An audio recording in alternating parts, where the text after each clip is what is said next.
now, I am sure you have seen this book everywhere, all over every social media, book news feed that you have. But of course, I'm going to talk about it. Hey everyone, my name is Amanda and I'm the Fun Size Reader, and welcome to the book club discussion for Fun Size Book Club for May of 2023. And we are discussing Fourth Wing by Rebecca Yarros. I was very hesitant to pick this book. First off, I hadn't been reading fantasy. I hadn't been reading any fantasy books. Every time I would try, I just couldn't get my mood to read it. I was nervous when I picked it because I didn't know if I was going to be able to finish it in time for book club. I did finish it way in time for book club, which is a good sign. But I also was really nervous because there was so much hype around this book. And I'm talking, the publishers sent out tons of ARCs, tons. I saw this book on my news feed, on my Instagram feed for months, literally months. Now, the one that they sent out isn't the pretty version. The pretty version is the first edition of the book. I didn't see how pretty it was going to be, but I did see it. I kept going, should I pick this for book club? Should I not? I don't know. And kept going back and forth, back and forth. And then when I wasn't feeling like reading fantasy, I was really dreading that either I wasn't going to be able to finish it, or that the hype wasn't going to be accurate, or that my mood was just going to make me not like it. I'm really glad that none of those things happened. I am so glad that I picked this book for book club, and I'm so happy to finally get to talk about it with you guys, because I finished this like days after I posted the book club video. I finished it so fast. So I have been waiting for a whole month to talk about this book with you all. As with all of my videos, even though this is book club, we are going to start with just the normal spoiler-free review, and then we will get into the spoiler section that will have the discussion. If you saw my book club announcement video, you will know how I felt about this book the second I read the first chapter. I read it, and it was one of these books where I said, this is going to be a 5-star book. I just could feel it. I wasn't even listening to the hype because the hype worried me. I was worried about the hype, but I read the first chapter and I went, oh shit, this is going to be good. And the first chapter gave me all of the promises that I looked for in the whole rest of the book. So like, I knew what was coming. I knew the feels that were coming. It just set everything up so well. Before I get into star rating, let's talk about the synopsis of this book. This book is set in a fantasy world, but it is mostly set in a military style college. So it is an older group of people in college, and the college has 4 sections, 4 like learning paths. And it follows the main character, Violet, who was set to be on a scholarly path. She had been working that way her whole life. She was physically different. She had a lot of ailments growing up, very easily injured. And so she kind of chose this easier way of life that was not as hard on her body. But that changed because her mother, who is the general for their kingdom, said that their family only produced dragon riders. So she was forced to enter the dragon rider area of the college, which is extremely deadly and nothing is guaranteed. But not only does Violet struggle because of her physical ailments and because of her physical history, she also has people gunning for her. She's told by her older sister, who is a dragon rider, to stay away from Xaden Riorson no matter what she does, because he is the son of the rebel enemy who was killed in the war, and he is one of the top dragon riders at the school. So not only does she have to just make sure she survives this dragon school and make sure that the dragons don't kill her for being too weak, but she also has to survive this enemy who is out to get her because of who she is. Star rating. This book, all the stars.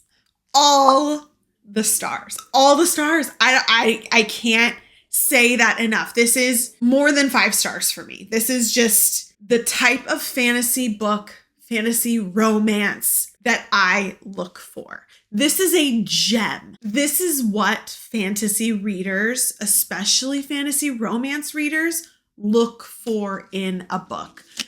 Right here. So many people talk about the way that fantasy books make them feel. That's why I read fantasy books, is because of that feeling that you get while you read them, especially fantasy romance books. And there are a lot of people that discuss chasing the high, right? Chasing this high that fantasy romance books give you. So many people use the comparison of, oh, it's like ACOTAR. And I don't believe that's a true statement. But what is like ACOTAR is that feeling that it gives you, that high that you get after reading it. That's why this might be compared to ACOTAR. It gives you that amazing fantasy read high. So if that's the feeling that you're looking for, and you're looking for a book that has been completely hyped, like it really truly has been, but in my opinion is completely worth it, please read this book. I got a text message from one of my best friends. We've actually never met in person. We have only talked online. I mean, obviously we've talked on the phone and FaceTime and whatever now. She lives in a different part of the country. We met on Bookstagram and we're best friends. She texted me because she is not a fantasy reader. Her and I are really close, but we read completely different books. Completely. I don't even know why we thought that we were going to be friends. Like it's really, really funny. We were introduced by a mutual friend and we just kind of hit it off. She reads mysteries, thrillers, true crime. I'm talking like dark true crime, cults, like all this. I don't read any of that. I read romance and fantasy romance and fluffy, and she doesn't read any of this. Like we don't read each other's books at all. And she texted me. She's a few time zones ahead of me. So like I woke up to it. She was like, hey, I keep seeing this book. Should I read it? Yes, you should. I gave her the spiel because I always warn her if she asks me if she wants to like dabble into my genre. I gave her the spiel and I was like, listen, it's romance. Like you have to know that going into it. It is a forbidden romance. She doesn't like romances, but she loves dragons and she loves like the high fantasy feel. So that's what this book is. It gives you that high fantasy feel. And I said, just beware, like read it, but just beware. To tell you that I woke up every morning for the next week to texts from her and went to bed with texts from her about this book because she was freaking out. That's the kind of book that this is. It can bring readers of not fantasy into the genre and give you guys a piece of what we as fantasy romance, fantasy, high fantasy readers love about these books. I think this book can be a book for everybody to enjoy. The military aspect does not mean that it's just, it doesn't have to be just for women because it's a romance. It's for everyone. Like anybody can read this book and love it, I think. Will everybody? No, definitely not. There are going to be some people that don't like it. That happens with every super popular book. But I think this book has the ability to bring people into the fantasy genre and help them experience that high that we get. So this deserves all of the stars. I loved it. I recommend it highly, highly, highly. This is an adult book. The woman who writes these books also writes military romance. So she's got like a ton under her belt, but it is spicy. There are some spicy scenes, but it is a slow burn. So if you're not a slow burn fan, you might not like it that much, but it is a slow burn. I, on my spice scale, would give it a 3 chilies. There's not a ton of it because it is slow burn. The scenes, there's more than one, which makes it a 3 on my scale, and it is explicit, definitely. So this is an adult book. This is not for people under the age of 18, in my opinion, because there are explicit scenes, but it definitely deserves a 3. And I see the possibility that it can get spicier as the series goes on. Now, before I get into spoilers, I kind of want to talk about just what the future of this series looks like as far as I have seen. I know tons of people have seen all of these announcements, but I at least wanted to mention them here. If you are thinking about reading this series or starting this series, you kind of know what to expect. Rebecca has posted on her social media that this book is plotted for 5 books in the series. That's what she said. As of right now, she has everything plotted out and it fills 5 books. She said that's as of right now. That could change, but with the way writing goes, you know, it usually will get longer, not necessarily shorter. The second book is already set to come out in November, so we do not have to wait an entire year to find out what happens next. And it does end on a cliffhanger. So like know that going into reading this book and reading and waiting for the second one, because a lot of people don't like to wait and they want to read them when they all come out. But no, there's going to be 5. So you might be waiting a long time. Rebecca does seem to already have the second one written and it is coming this year. Like we are going to get it soon. So I'm really, really excited about that. So if that's something that you want to consider when you decide whether or not you read this book, think about it. I still recommend it, but I am one who starts a series and then usually has to wait for all of them. I'm not a wait till the series is finished reader, so I say read it. All right, so at this point, book club discussion is starting and we are talking about spoilers. If you have not read Fourth Wing yet, come back to this video later and you can get in on our spoiler discussion. But as of right now, we're talking about spoilers. I apologize in advance, book club. This spoiler discussion is going to be all over the place because that is how this book jumbled my brain. There were so many things. There were so many things to be excited about. And I am probably going to jump all over. And of course, like always, like I always do, I'm going to end this video and remember a bunch of things that I wanted to say. So I'm really going to try. Let's start off with some tame things, okay? Some things that I liked about just like the book in general. I really loved the like setting, the military school, the danger, the suspense.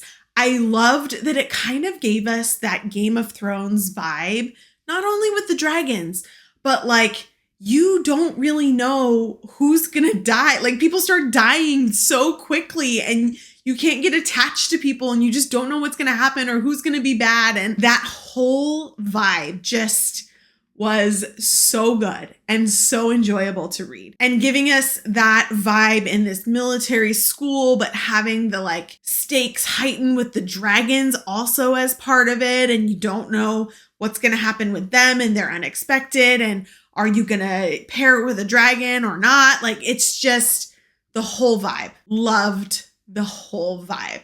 Talking about Violet, the main character, I really liked her. I did not think that she, even though I know she was like supposed to be painted as this underdog, I did not think of her as an underdog. I thought of her as somebody who was so strong mentally and emotionally for everything that she had to be and go through in her life, and how she had to be with her mother and losing her father and her brother and like all these things that she had to deal with.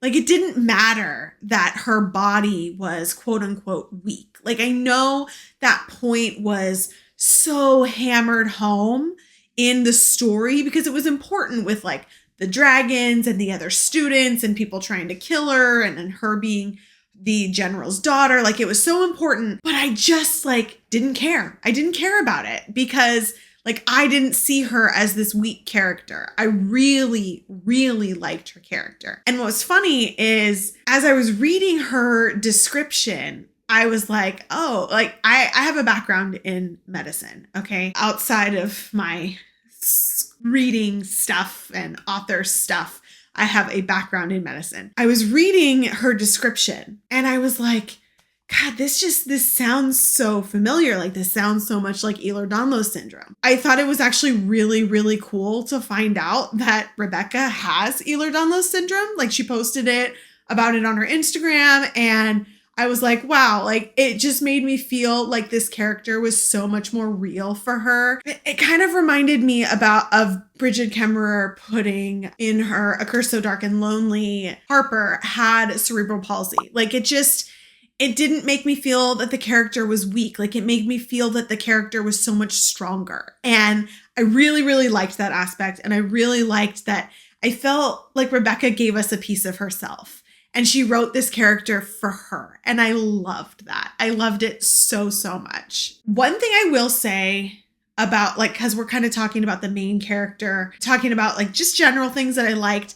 A general thing that I didn't like, and I didn't know if anybody else thought this, for this high fantasy world, this high fantasy dragons, military, just the images that this world and her writing gave us, I thought the names were weird. I thought the names were too normal, too real life. Violet just didn't sit right with me as the main character's name. Xaden was a little more okay, it's spelled very differently. It sounds a little different, sure. But so many of the names, I just was just not giving me, Daenerys Stormborn or Katniss Everdeen, just not giving me that totally different, not this world vibe. I don't know. That was the one thing that kind of really stood out to me as not believable.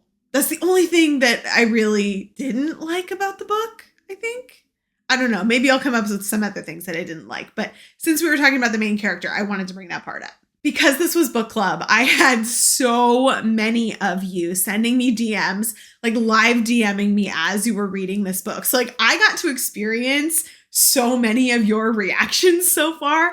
And I really tried not to give my own reactions because I do this and I know book club is coming, right? So I didn't really want to say what I thought, but I kind of was just watching all of you guys. And there were some things that you guys had some opinions on, and I definitely shared those opinions. But let's start with Dane. Dane. Everybody hated Dane. And I know that was the purpose. We were meant to hate Dane, right? Because we had to give that no, we don't want her to be with him. We want her to be with Xaden. Oh, we hate Dane. Dane, stop. Bleh. And everybody felt that way. I did not talk to one person that liked Dane. So if you liked Dane, I really want to know. And I really want to know why. Why did you like Dane? Because he annoyed me so much. I was just stop it. Stop it. I felt like he was holding her back. He was perpetuating this, you're weak, you need to get out of here. I just was ew, go away. Just scoot. I really wanted a dragon to eat him, but obviously that didn't happen. And I know we're going to have to deal with him more in the future books. When we figured out that he took her memory by touching her face, I was so mad. I was so mad at him. I was very, very angry. I did not catch that as I was reading because I think you knew what his power was, but you kind of forgot it was touch until it was thrown in your face that it was touch. It was thrown in our face when he was trying to get her memory of what happened to her in her room and she didn't want to tell him. The brief touches happened throughout the book. And so when he stole that memory, I just didn't even know when it happened. I was oh my God, I can't believe that. And I didn't know if he took anything from her when he kissed her. There was just so many things that I didn't catch it. So let me know if you did, because I right over my head, completely missed it. The other one that I got so many messages about, so many, was 2 dragons. 2! She bonded to 2 and it was so exciting. The way I thought that scene was going to go was that she was going to have the gold dragon bond to her, and the gold dragon was going to be this crazy powerful thing. But I do like the way that it happened. I do really like the way that it happened. I love that she got 2. I love the personalities of both of them. They are so snarky and sweet, and they just mesh so well. How do we say his name? How do we say it? Is it Tairn? I really suck at pronouncing that name. I have no idea how to say it, but if you send me a little pronunciation guide so I can say it right, because I'll probably say it like that the whole rest of this video. But I loved him, and I loved that the perceived weakling of the class got the strongest dragon that was available. Like that just, it fueled my feeling for Violet. And I loved that they could talk to them and we could hear their thoughts. Like that is something with Game of Thrones that I feel we want. We want to hear their connection with the dragons, and we got it with this. And I love that. I just feel like it added so much more oomph and so much more feeling to the characters and to the dragons and their bond. And it was just so good. Okay, let's talk about Xaden Riorson. What do we think of him as a book boyfriend? Is he one of our faves? Is he one of our least faves? I really like him. I knew that he was good deep down. I did not think that he was a morally gray character. I knew that he was good deep down from the moment we met him. And then I felt like everything that he did to be tough and brave and all of that was all an act. Like I knew that he was going to be an amazing character. And I love him. I love him so much. It wasn't really like a who did this to you, but the scene where he like jumps in and saves her in her room when everyone's trying to murder her, like that was just so good. I loved that scene. I also loved that there is the connection between all of them and they can all talk telepathically because of the dragons. Like that just added an element to this forbidden romance throughout this whole book. That was just chef's kiss. The scene where the dragons are mating and like everyone's feeling everything, like that was so good. Like it was just such a good scene. It was just fueling this. You should be with Xaden, not with Dane. What the heck are you thinking? I loved the powers that she got, the lightning powers. I feel like lightning powers are very common with like heroines that don't know what they have. I've seen it in a lot of books. The one that comes to my head right off the top is the Red Queen. They call her Lightning Girl. I feel like lightning just has this strength, this storm bringing. I think it fits really well with the character, with the dragons, with all of it. So I really like that she got it. And I'm really excited to see how she learns how to use it, because I feel like obviously at the end, like she doesn't really know what she's doing and it takes a lot of her energy and all of the dragon's magic and it's kind of erratic and there's so much going on. So I really hope we get more of that, like honing it so she becomes this warrior, but obviously that there's 5 books for that. Okay. Who called the end? Who called it? Because I did. The end. Like we all know the end. I want to know who else called it. Because I was sitting there and I was reading these chapters where she started to learn that they were still kind of rebels and they were meeting other people. And then they had this whole battle with the not dragons and the other like wizards. I can't remember what they're called.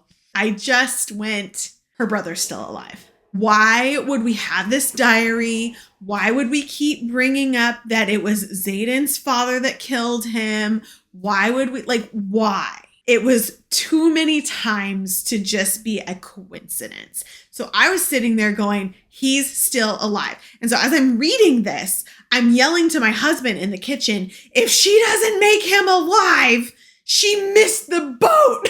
Like literally I was telling him, like, if this isn't the result of the end of this book, it was a completely missed opportunity. I knew that he had to be alive. So to have him be the healer at the end that saved her because he was like the greatest healer or whatever.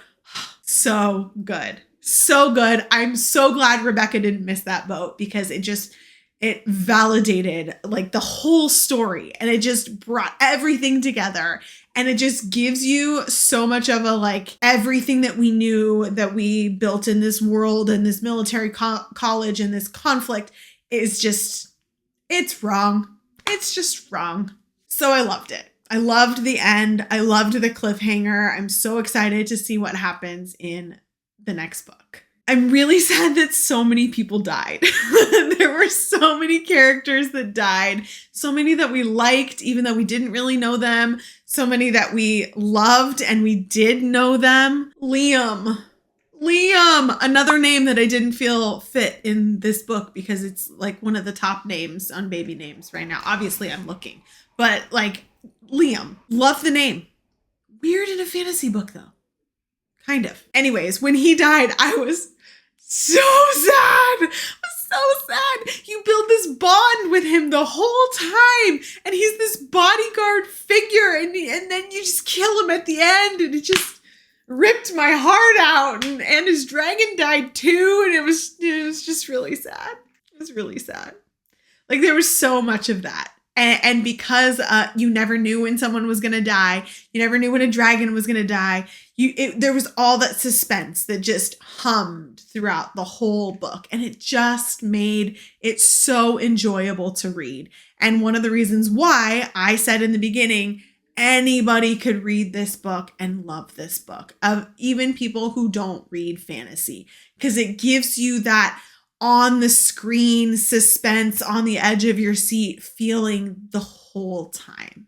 All right, well, I'm pretty sure this video is long enough. It's probably one of the longest videos I've done in a really long time. I had a lot to say, okay? And I actually remembered and I took notes on things that I wanted to say, so I made sure to say as much as I could. Again, I will probably close this and remember more that I was gonna say, but we can talk about that in the comments. I will definitely be reading the second book. I am hoping so hard that this is not a series that lets me down, that starts off with this amazing book that I'm gung-ho about, that I'm talking to you for 30 minutes about, and then it tapers off. I really have high hopes for it. The way that the writing was, the way that the story was structured, the suspense, all of it. Like, I really will be let down if the story goes downhill. But based on all of those things, I have high hopes that it won't. But I'm really excited for Iron Flame in November. I hope all of you guys loved this book as much as I did. And of course, we're gonna have to read this together in November. Even if it's not officially the book club pick, we'll have to read it together because we may just need to get the video out faster to be able to talk about it, because it's the hype. We gotta catch up with the hype, right? Thank you all for hanging on with me this far. I hope you are as enthusiastic about this book as I am. Thanks so much for talking about it with me. And if you are here for Fun Size Book Club on discussion day, stay tuned because I will be announcing what next month's book will be in a video right after this. Thanks so much for joining. Don't forget, you can also find me on all the social media, and I'll see you guys next time.